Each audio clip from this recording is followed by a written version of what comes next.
Alors, Maxence Dissler, donc patron d'Improvise. Alors, il y a un beau magasin éphémère qui est là, au rez-de-chaussée. Tu peux nous en dire deux mots? Alors, c'est quoi ce truc?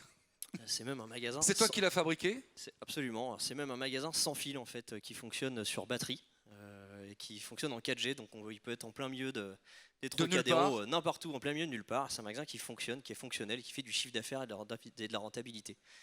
Donc, alors c'est pas notre cœur de métier principal, hein, mais le fait est que c'est un hasard ce projet, puisque pour nous-mêmes présenter nos solutions, on est amené à se déplacer très souvent, parce que nous-mêmes, étant acteurs du Figital, on rencontre nos clients sur des lieux où ils passent.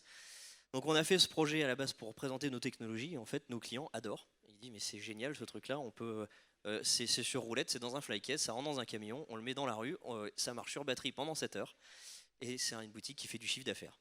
Et c'est quelques dizaines de cas. Philippe, ça veut dire que demain, on ne va pas s'emmerder à louer des espaces chez Emerson ou autre. On communique sur le net, on crée du trafic, on crée ces magasins éphémères, on les démonte après. Oh, c'est ni l'un ni l'autre. Enfin, c'est des sujets qui s'emboîtent facilement, mais disons que ça contribue en tout cas à l'animation de beaucoup de lieux. Deuxièmement, ça permet à certains commerçants qui n'ont pas les moyens, en effet, d'intégrer des lieux de commerce traditionnels comme les centres commerciaux ou d'autres lieux qui coûtent cher, de faire un test. Si ce test fonctionne et qu'on bâtit une chaîne, à ce moment-là, je rentrerai dans un bail classique. Mais en attendant, je fais mon test avec le pop-up store. Il y a Ikea qui vient d'en faire un très bien dans le Marais, je crois. Et ça se développe partout. C'est un très très gros business, le pop-up store mondial. Alors Maxence, c'est quoi le savoir-faire pour réussir ça? Alors le savoir-faire, en tout cas pour une enseigne, c'est juste savoir faire du commerce et trouver les bons emplacements. Ce que tu apportes, toi. Alors le savoir-faire, c'est la plateforme technologique qui permet d'absorber les flux du catalogue, parce qu'il faut avoir le catalogue produit qu'on peut vendre de manière dématérialisée, et puis avoir la capacité à déployer ce type de boutique n'importe où, dans des délais courts, et que ça fonctionne surtout, parce que à la base c'est un système qui est autonome, qui marche pendant 7 heures d'autonomie, qui doit faire du chiffre d'affaires. Anthony Verduro, vos clients vous le demandent souvent, ça? Alors, nous, on a surtout vocation à faire quand même du dispositif permanent. On fait de plus en plus d'événementiels, même si ça reste encore une part assez peu significative de notre chiffre d'affaires. Ça doit peser à peu près de 10% aujourd'hui. Et on le fait surtout pour les marques, les enseignes avec lesquelles on travaille déjà et par extension.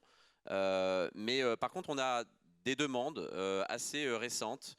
Et on est en train de travailler sur des dossiers où effectivement certains réseaux, par exemple de 300-400 points de vente, nous disent mais j'aimerais bien travailler sur un système par exemple de vitrine digitale, mais je voudrais que le dispositif soit mobile et que je puisse le faire tourner entre mes points de vente. J'en prends j'ai pas les moyens d'en équiper 500, mais je vais peut-être en équiper en prendre une cinquantaine, et puis je vais faire tourner les dispositifs en créant des animations ponctuelles qui durent 3-4 mois sur un point de vente.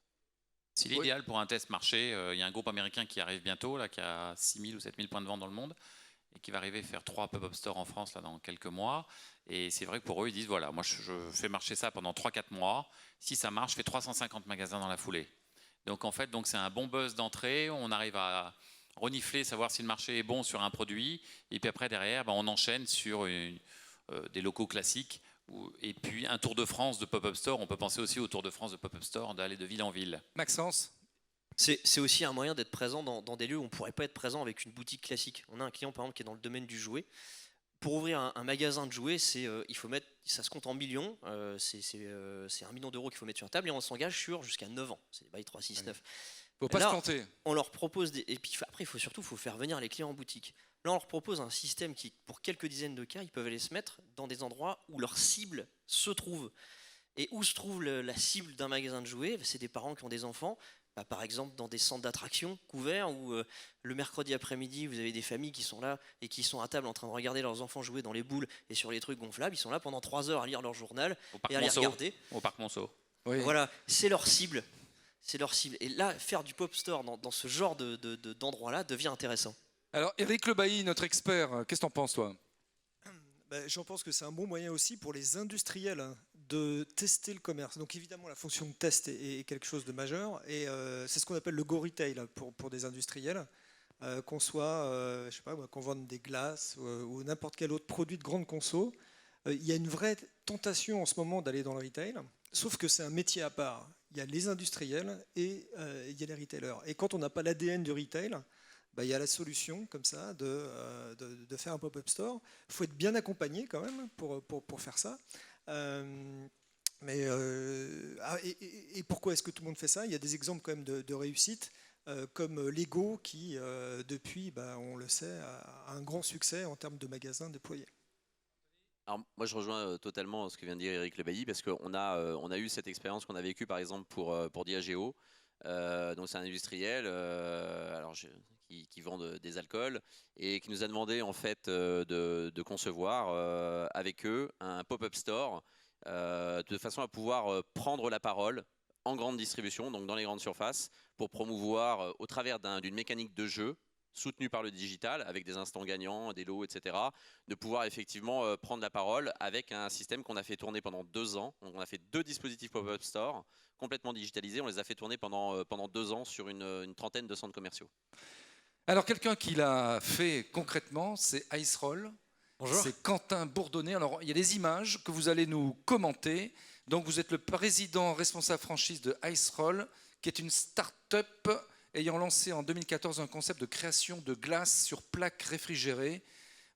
C'était le premier pop-up store ouvert en mai 2016. Depuis, une vingtaine de franchisés dont la moitié à l'étranger. Et vous allez ouvrir 50 points de vente dans le monde, c'est ça? Alors expliquez-nous, c'est assez hallucinant votre expérience. Exactement, donc là on voit sur la vidéo notre manière de faire la crème glacée. Donc l'idée c'est de faire la glace sous les yeux des clients. Donc là, en utilisant que des produits naturels, on utilise le mix à glace, la saveur qu'aura choisi le client, des fruits. On vient mélanger l'ensemble et une fois étalé, ça vient se figer instantanément. Et en 45 secondes, on a une glace qui est sous une forme originale. Donc ça permet d'innover sur le process de fabrication, sur la forme, sous une forme bien plus graphique, et sur le goût. On a une très bonne retranscription de la saveur. Donc là, on n'est pas en train de tricher sur la couleur ou la saveur, c'est que des fruits frais.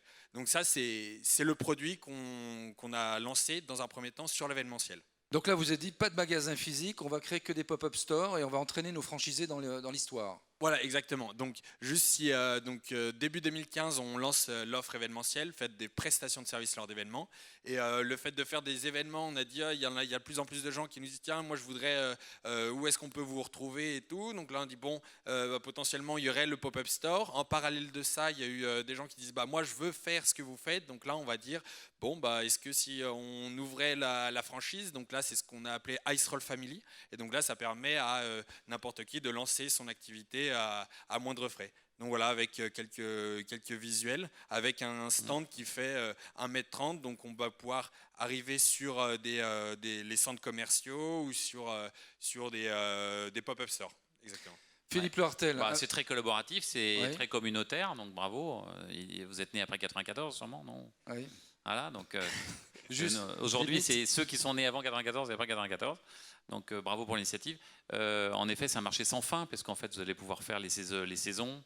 Vous pouvez être en station balnéaire, en centres commerciaux, partout. Exactement. Donc c'est souvent une nouvelle forme de commerce qui va s'accélérer, c'est sûr. C'est quoi le modèle économique finalement? Les gens ils payent en liquide.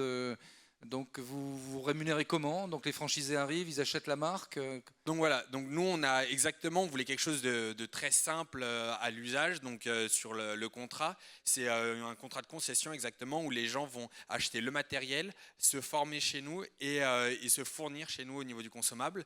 Et donc là, nous on parlait, si on revient un peu sur le pop-up store, c'est vrai qu'on a eu beaucoup de demandes du grand public parce qu'on a fait une communication en B2C et donc là on a dit tiens, si on ouvrait un pop-up store, mais nous le pop-up store, en plus de vendre, nous on voulait aussi beaucoup l'utiliser en tant que showroom sur le fait de présenter à nos partenaires franchisés en situation réelle. Et donc nous on a utilisé le showroom en plus de vendre la glace, voilà un endroit où on va pouvoir accueillir une extension de bureau, quoi. Ok, des mots de commentaire là-dessus? Oui, Philippe? Non, je dis bravo. Maxence Dissler, Anthony Verdureau. Bravo, absolument aussi. Oui, donc oui, Grégoire, ça coûte rien en plus à installer ça, Quentin. Là, le stand, une fois qu'on a acheté le stand, en l'espace de 45 minutes, on est opérationnel. Donc les points de vente Agenda, c'est tout, ils ont qu'à bien se rhabiller, c'est ça? Exactement. Oui. C'est la force de ce système-là, hein, c'est que le coût de mise en place, il est paradoxalement hyper intéressant et permet de tester tout de suite une cible et d'aller au contact de son commerce, de sa clientèle. Et le coût de la table? Le coût de la table? Donc là, le panier moyen, il est de 15 000 euros. Donc en fait, nous, ça permet à des personnes qui sont soit au chômage ou qui lancent leur activité. On a même des étudiants qui lancent leur activité. Et donc là, alors avec 15 000 euros, on fait de l'événementiel ou en louant dans les centres commerciaux. Ouais. Pour ceux qui veulent se lancer dans une aventure similaire, le pop-up store, qu'est-ce qu'il faut faire pour éviter de se planter? Donc il faut choisir l'emplacement. Quelles sont les différentes étapes? Ouais, je pense que la première étape, c'est déjà quels sont les objectifs.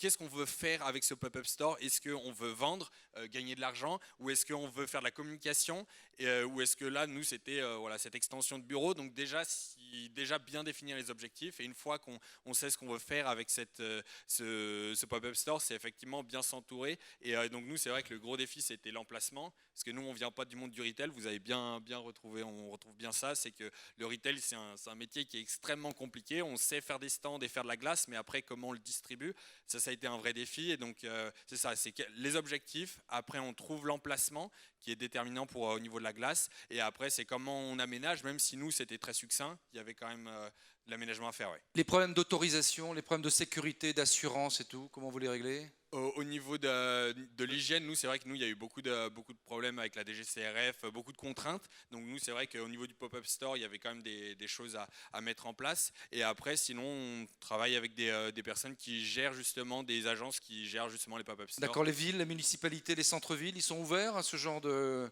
points de vente? Ils sont très ouverts, mais ça prend beaucoup de temps. Et nous, on aime bien aller vite. Donc c'est pour ça que c'est beaucoup les partenariats privés pour l'ouverture dans les centres commerciaux. C'est beaucoup comme ça qu'on travaille. Ouais. Maxence, là-dessus, justement, pour avoir des autorisations Là aussi, on s'appuie sur des gens qui font déjà du street marketing, du pop-up store et qui connaissent déjà un peu la législation d'obtenir et les coûts pour obtenir tel ou tel emplacement sur telle ou telle opération. Et là, par contre, nous, ça sort un peu du cadre de notre métier. C'est pas notre spécialité, mais c'est vrai que c'est des contraintes qui sont réelles. Alors, une réaction de Alexandre, notre DSI de la journée. Non, mais c'est très intéressant ce que vous présentez. À titre personnel, moi, ça m'intéresse en réalité. Et je voulais savoir si est-ce que c'est un travail plus saisonnier, parce que l'été, ça marche mieux que l'hiver. Est-ce qu'il y a des autorisations des administrations, par exemple, si on s'installe dans un parc d'activités où il n'y a que des entreprises, et être présent de lundi à jeudi, disons. Est-ce que vendredi, on est fermé? Est-ce que c'est autorisé? Est-ce que vous avez rencontré ce type de problème? Ouais. À partir du moment où on est sur un lieu privé, donc là sur des zones d'activité où nous on travaille beaucoup avec des terrasses par exemple de brasserie, là c'est la brasserie qui va gérer sa terrasse et donc là les échanges se font de manière très rapide. Après sur les différents éléments d'autorisation, donc ouais, ça c'est pour ça qu'on travaille avec la mairie, mais tout est très lent. Et après sur la mise en œuvre, à partir du moment où Donc avec 10 000 euros, on peut créer son pop-up store, grosso modo. C'est ça, à peu près 15 000 euros. 15 000. T'as négocié là, t'as négocié. Et on fait quoi, 30 000 euros de chiffre d'affaires sur une semaine, 3 jours? Donc, on n'a pas le droit là, de le dire. nous, en l'espace de 2 semaines, nos premiers partenaires ont complètement remboursé l'investissement. Et voilà, c'est des retours. Et la glace, vous savez que ça marche plutôt bien. Et après, juste pour revenir sur la saisonnalité, nous, on a lancé début 2015. Notre plus gros chiffre d'affaires a été en novembre. On travaille beaucoup avec les parcs des expositions. Et vous savez bien, quand on fait des salons, même s'il fait 2 degrés dehors, au bout de 2 heures, on veut juste quelque chose de frais. Donc, une fois qu'on est à l'intérieur, il y a beaucoup moins de saisonnalité. Ouais. Donc, Quentin, tu es un jeune patron heureux? Oui, vous l'avez bien résumé, c'est ça. Riche ou pas encore? En devenir. Eh bien, on va applaudir Quentin Bourdonnais. On te garde avec nous, on l'applaudit, ainsi que Anthony, Maxence, etc.